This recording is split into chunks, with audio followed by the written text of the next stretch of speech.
नमस्कार, आप सबका स्वागत है हमारे चैनल नेक्स्ट 9 न्यूज़ पर। मेरा नाम है दीपक गुप्ता। सत्ता के खेल के इस खास प्रोग्राम में आज बात करेंगे मध्य प्रदेश की राजनीति के बारे में।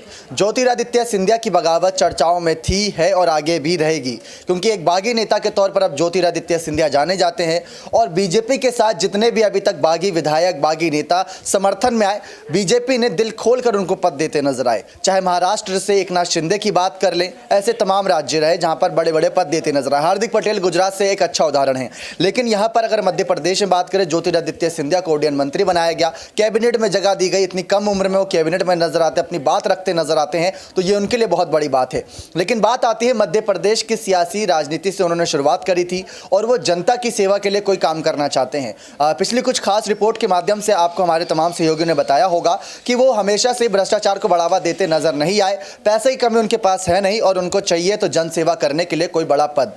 लेकिन इसको आगे की जानकारी के तौर पर अब आगे रखते हैं कि मध्य प्रदेश के इस समय मुख्यमंत्री है शिवराज सिंह चौहान। कहा जा रहा था कि जिस तरीके से 30 मंत्रियों की कैबिनेट में 9 मंत्रियों को जगह दी गई थी ज्योतिरादित्य सिंधिया के, अब उन्हीं 9 मंत्रियों को लेकर चर्चाएं भी जारी हैं। लेकिन सबसे ज्यादा चर्चा ज्योतिरादित्य सिंधिया को लेकर है कि सिंधिया का बड़ा पद क्या होगा। क्या सिंधिया को मुख्यमंत्री पद दिया जाएगा या शिवराज को एक बार फिर से सीएम चेहरे के तौर पर और सिंधिया को डिप्टी सीएम चेहरे के तौर पर उतारा जाएगा? क्योंकि राज्य में अगर मुख्यमंत्री होता है तो उप मुख्यमंत्री भी होता है, और अगर शिवराज के बाद कोई सबसे बड़ा दावेदार है तो वो सिंधिया बताए जा रहे हैं। लेकिन हो सकता है यही शर्त हो कि सिंधिया पहले डिप्टी सीएम का पद संभाले, उसके बाद सीएम पद का। लेकिन क्या सिंधिया डिप्टी सीएम बनना चाहते हैं या नहीं बनना चाहते, इन सब तमाम मुद्दों पर आगे की जानकारी, आगे की तमाम बातें यहाँ पर एक जानकारी के तौर पर लेना चाहेंगे। तो हमारे साथ क्रांति मौजूद है। यहाँ पर क्रांति से पूछना चाहेंगे मध्य प्रदेश की राजनीति से जुड़े मुद्दे पर कि शिवराज सिंह चौहान मुख्यमंत्री हैं, लेकिन अगर बात करें ज्योतिरादित्य सिंधिया की, तो ज्योतिरादित्य सिंधिया एक बड़ा चेहरा माने जाते हैं और ज्योतिरादित्य सिंधिया अगर बड़ा चेहरा है तो बड़े पद भी उन्हें मिलने चाहिए।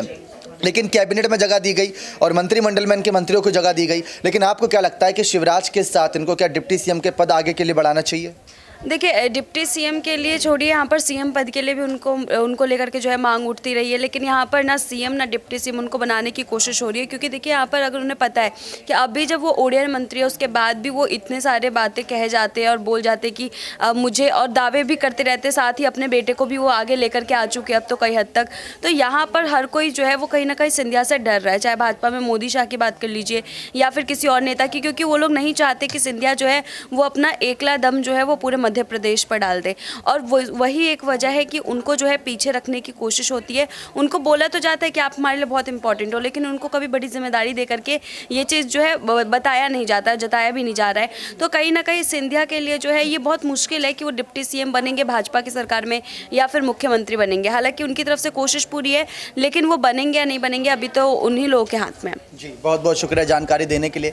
तो मध्य प्रदेश के चुनाव आपको बताते चले 2023 में अंत में जाके होंगे, लेकिन उस चुनाव से पहले राजनीति का खेल जो पूरी तरीके से बदल दिया था, सत्ता का खेल बदल दिया था, वो सिंधिया की वजह से पॉसिबल हुआ था। सिंधिया की एक कह सकते बड़ी कामयाबी थी कि उन्होंने कांग्रेस पार्टी को तोड़ते हुए बीजेपी की सरकार बनाई।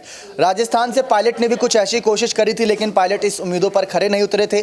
पायलट से उम्मीद की जा रही थी कि वो यहाँ पर पूरी तरीके से कामयाब उतरेंगे, लेकिन ऐसा कुछ भी होता नजर नहीं आया। लेकिन जिस तरीके से माहौल बना हुआ है मध्य प्रदेश में, इस बात को लेकर सवालात हमेशा से रहे कि सिंधिया को लेकर क्या रणनीति बना रही है भारतीय जनता पार्टी। ये सबसे बड़ा सवाल है। कशिश से जानने की कोशिश करते हैं कि आखिर जिस तरीके से शिवराज सिंह चौहान सीएम, तो क्या डिप्टी सीएम सिंधिया हो सकते हैं? क्योंकि अगर सिंधिया की बात करें तो सिंधिया हमेशा से बड़े चेहरे के तौर पर देखे गए। अगर एक बार और शिवराज को सीएम बना दिया जाता है, बीजेपी ऐसी कोई शर्त रख देती है कि एक बार शिवराज के अंदर आप काम कर लीजिए, उनके कहीं ना कहीं कैबिनेट, उनके मुख्यमंत्री पद के तहत काम कर लीजिए, उसके बाद आपको सीएम बना देंगे, लेकिन तब तक आप डिप्टी सीएम के तौर पर रहिए। तो 2023 के चुनावों में सिंधिया को लेकर बीजेपी क्या तैयारियां हैं? देखिए, यहाँ पर पहले मैं आपको जो खबर यहाँ पर जो लगातार चल रही है उसमें कहीं ना कहीं एक डर बना हुआ है अभी उनके समर्थकों में भी और उनमें खुद में भी, क्योंकि समर्थकों को पार्टी के बाहर का रास्ता दिखा दिया गया। 50 से 55 जितने भी यहाँ पर संख्या थी, और तो कहीं ना कहीं एक यहाँ पर रिपोर्ट भी सामने आई थी कि कहीं सिंधिया तो इस वजह से इस्तीफा नहीं दे देंगे, कहीं कांग्रेस में वापसी तो नहीं करेंगे। लगातार इस तरीके के कयास यहाँ पर लगाए जा रहे हैं। अब आप ये देखिए कि पहले भी जब चुनाव हुए थे तो उस समय पर भी कहीं ना कहीं बिना किसी चेहरे के या फिर शिवराज के चेहरे पर जब चुनाव लड़ा गया था तो हार का सामना कहीं ना कहीं करना पड़ा था और कांग्रेस पार्टी ने सिंधिया के चेहरे पर चुनाव लड़ा था और जीत हासिल हुई थी। तो मुझे नहीं लगता बीजेपी इस तरीके का कोई खेल खेलेगी कि हाँ शिवराज का चेहरा दिखा देगी, सिंधिया को डिप्टी सीएम बना देगी। उनके लिए वो पद भी बहुत अच्छा है अगर आगे बढ़ने के लिए, लेकिन अगर सिंधिया के चेहरे पर चुनाव लड़के उन्हें ही ये मौका दिया जाता है, मुझे लगता है कि भारी बहुमत से यहाँ पर बीजेपी आराम से जीत हासिल कर सकते हैं। और कांग्रेस जो कयास लगा के यहाँ पे बैठे कि भारत जोड़ो यात्रा का असर मध्य प्रदेश में भी देखने को मिलेगा और यहाँ पर हम वापसी कर सकते हैं 2023 में, तो कहीं ना कहीं ऐसा नहीं होगा जो सपने सजाए जा रहे हैं अभी तक के अनुसार यहाँ पर। तो कांग्रेस पार्टी जो सपने सजा रही है, सिंधिया उन सपने को तोड़ते नजर आएंगे। लेकिन अगर सिंधिया ये सब काम करेंगे तो शिवराज का क्या काम रहेगा? शिवराज सिंह चौहान का क्या सिर्फ नाम ही नाम है? काम सिंधिया का है और नाम शिवराज सिंह चौहान का हो रहा है। बात लगातार हमारे तमाम सहयोगियों ने सीएम पद को लेकर की सिंधिया के, लेकिन जैसा कि हमने यहाँ पर कुछ जानकारी दी, शिवराज सिंह चौहान जिस उम्र के पड़ाव पर हैं, उनको अभी हाल ही में बड़े कैबिनेट पदों से भी हटाया गया था। नितिन गडकरी को भी हटाया गया था, उसमें कई बड़े मंत्रियों के नाम थे।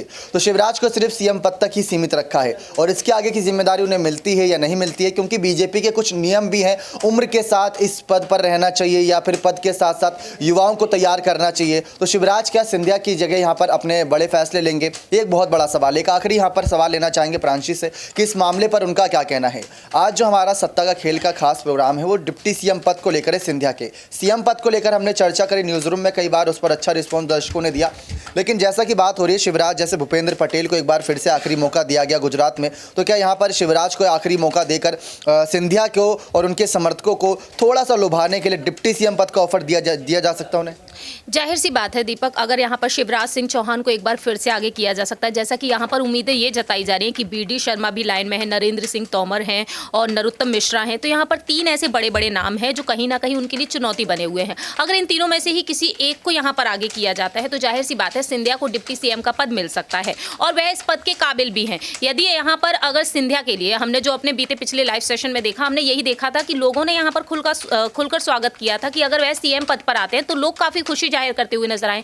तो अगर वह सीएम पद पर नहीं आ पाते हैं, अगर उन्हें सीएम पद की दावेदारी के लिए आगे नहीं किया जाता है, तो जाहिर सी बात है डिप्टी सीएम पद भी उनके लिए शानदार रहेगा। कहीं ना कहीं उनका कद और बढ़ता हुआ नजर आएगा। मोदी कैबिनेट का हिस्सा तो वह है, लेकिन इसके साथ साथ वह अगर डिप्टी सीएम के पद पर आ जाते हैं तो और ही अच्छी बात है। लेकिन सीएम पद की दावेदारी के लिए जिस तरीके से दावे किए जा रहे हैं, तो सिंधिया यहाँ पर एक रिकॉर्ड तोड़ते हुए नजर आएंगे, क्योंकि कांग्रेस में कलह मची हुई है और यहाँ पर उस कलह का पूरा फायदा बीजेपी यहाँ पर उठाती हुई नजर आ सकती है। तो जाहिर सी बात है यहाँ पर अगर देखा जाए तो मोदी सरकार अगर यहाँ पर फैसले लेती है सिंधिया के लिए कोई भी किसी भी पद के लिए, तो वो काफी ज्यादा शानदार होगा बीजेपी को स्ट्रांग बनाने के लिए।